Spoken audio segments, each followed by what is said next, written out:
of the tsunami wave that hit the southern part of India, where he talks about the ocean swelling and looking ugly in its appearance and then coming in, and he says fish and animals being swept up onto the shore.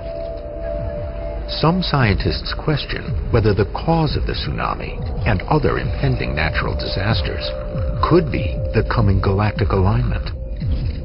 As we go through that change, it's intense, and in that intensity we can expect extremes of all the things that we've already experienced. Extremes of earthquakes. There was a 9.0 earthquake in the Pacific Ocean in a place that had never even been previously known to have a fault.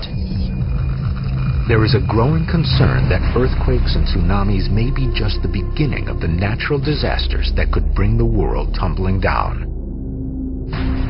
including the potent eruptions of the sleeping giants known as supervolcanoes.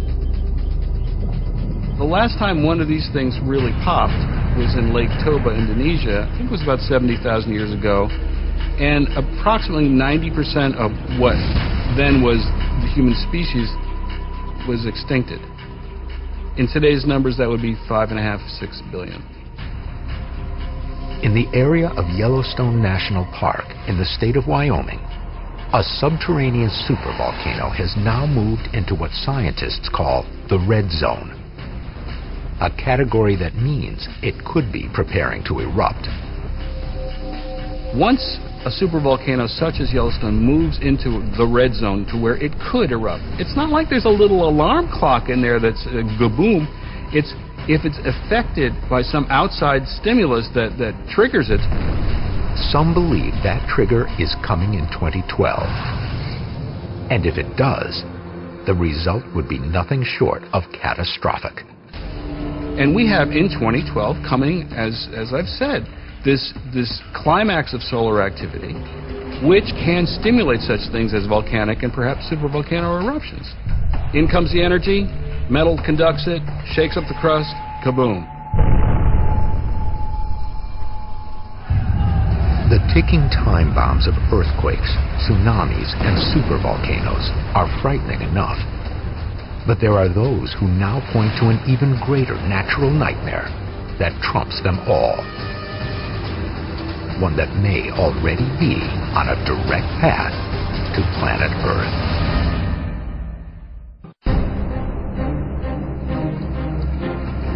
Mounting evidence indicates that the year 2012 may be highly significant. But to what end? Many world cultures point to riotous upheaval that could forever alter our way of life. This image, from what many believe to be the lost book of Nostradamus, offers a look at how our destiny may hang in the balance.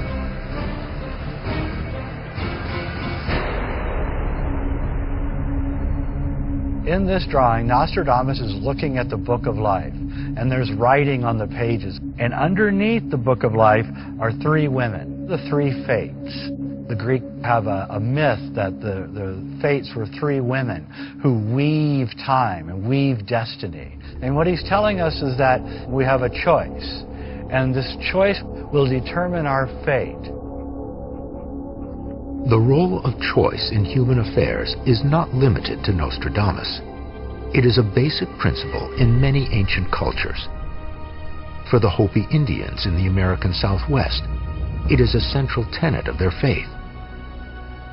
They believe that at every human juncture, there are two potential outcomes. One, where goodness trumps evil and life continues, and the other, where humanity faces destruction. All of these traditions are pointing to our time in history, some in generalities, some in specifics, and they're all telling us that this is the time that they've been planning and anticipating, fearing, and preparing for a very long time. The Hopi believe that just before the end of the world will be a period of intense trial, marked by devastating social, environmental, and political problems, as well as bouts of extreme weather. A time very much like now. When the Hopi tradition talk about the four previous worlds, each world, each great age ended with a cataclysm. Then they say we're now moving into the fifth.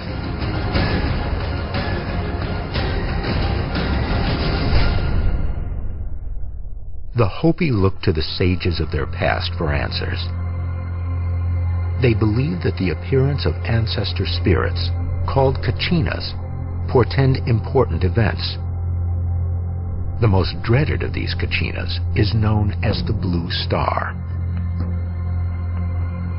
The Hopis speak of the appearance of the Blue Star spirit, which will herald the appearance of the cataclysm.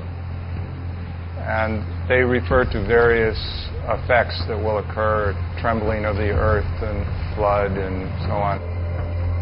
The Blue Star has not been directly connected to the galactic alignment of 2012, but its origin in the heavens and its warning of impending doom give it possible relevance. Despite the warnings of disaster, Native Americans believe that a message of hope is encoded in a sacred monument found at the Hopi Reservation in Arizona. There's actually a prophecy rock in a place called Orbi, Arizona, where they show humans represented living this time in history, where we walk a path, and the path splits. And they say humans must choose one of two worlds. In one path, the humans are living a world where they show the crops are growing. Another world, the humans still exist, but not in touch with themselves or the world. The food isn't available, and it's a tough life. Those etchings and rock drawings were a history of what had occurred during their time of existence, and also what may happen in the future. Some of the Hopi elders say the blue stars already happened when the comet broke up and impacted Jupiter in the 1990s and ignited a glow in the atmosphere of Jupiter that under certain spectral conditions appeared as a blue mass in the heavens. Others say that the blue star has not happened yet, and that when the blue star appears in the sky, there is a new kind of kachina, or a new god, that will physically come and dance with them in their pueblos. The Hopis predicted in their final warnings, those who cannot celebrate change and the coming of the new dispensation will drop dead from their own fear of that change. The Hopi are clear about the burden the human race will bear in the coming time of catastrophe. They say in this world age there will be 3 great shakings of the earth. And they interpret this to be the first shaking was World War I, the second shaking was World War II. The third shaking, they say, cannot be predicted because humans are determining how that shaking will occur by the way we live our lives right now. Some believe that the third shaking indicates a cataclysm from above, and if so, this could be another tie to the coming galactic alignment.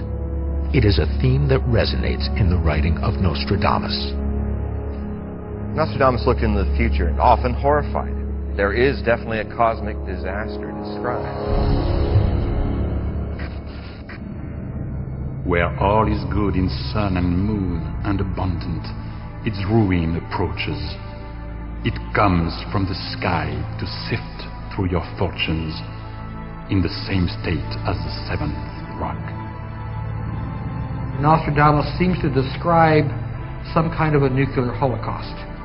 And this does not necessarily mean to be like Hiroshima or Nagasaki. This can be something that suggests some kind of radiation leakage or whatever. A small number of scientists who have compared the predictions of Nostradamus and the Hopi believe that they both could be describing characteristics of a galactic superwave, a blizzard of cosmic radiation that is thought to mimic the destructive capabilities of a nuclear explosion.